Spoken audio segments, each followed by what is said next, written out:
আসসালামু আলাইকুম।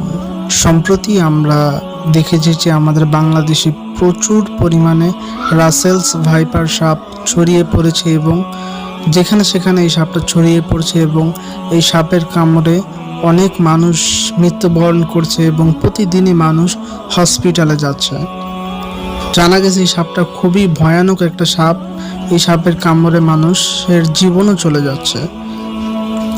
আমাদের রাসূলুল্লাহ সাল্লাল্লাহু আলাইহি সাল্লাম আমাদেরকে কিন্তু অনেক দিক নির্দেশনা দিয়েছেন এবং আমাদের কিভাবে জীবন চলা যায় এর জন্য উনি অনেক উপদেশ দিয়ে গেছেন।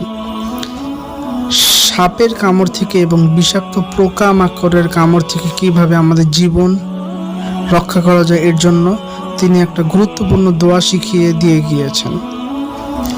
দোয়াটা হলো আউযু বি কালিমাতিল্লাহি তাম্মাতি মিন শাররি মা খালাক।